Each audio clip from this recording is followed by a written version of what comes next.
En gérant les forêts, nous apportons des solutions aux propriétaires forestiers grâce au modèle coopératif. Tu as peut-être déjà entendu parler des coopératives forestières. Mais sais-tu ce que c'est? Une coopérative forestière, c'est une entreprise créée et administrée par des propriétaires forestiers appelés sylviculteurs.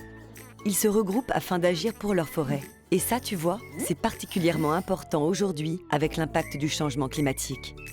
Tu ne le sais peut-être pas, mais 75% des forêts françaises sont privées et appartiennent à plus de 3 millions de propriétaires, dont 85% possèdent moins de 4 hectares.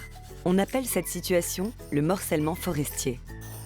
Face à cela, les coopératives forestières permettent aux sylviculteurs de mutualiser les coûts de gestion et d'entretien des forêts, mais aussi les compétences, les innovations, les moyens humains et matériels.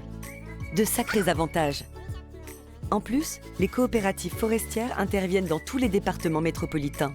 Ce sont les premiers gestionnaires des forêts privées.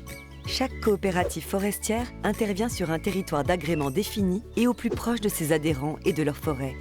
La proximité, c'est une valeur fondamentale des coopératives. Pratiquant toutes les sylvicultures adaptées aux conditions et aux spécificités des peuplements forestiers, les coopératives sont des opérateurs économiques qui alimentent les industries du bois.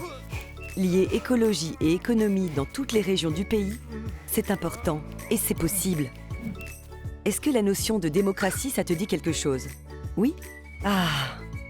Eh bien, tu vas t'y retrouver avec les coopératives.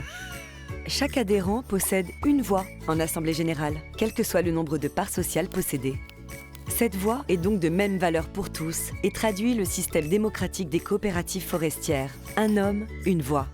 Et en tant que société de personnes et non de capitaux, les coopératives forestières organisent toutes leurs actions dans l'intérêt de leurs 119 000 adhérents qui sont propriétaires de leurs entreprises et qui restent les seuls décisionnaires pour leurs forêts. C'est ça aussi l'économie sociale et solidaire. Super, n'est-ce pas? En intervenant en forêt, les femmes et les hommes des coopératives forestières apportent des solutions environnementales et technico-économiques à leurs adhérents sylviculteurs, répondant ainsi aux besoins en bois de la société. Pour en apprendre davantage, retrouvez les coopératives forestières sur les réseaux sociaux.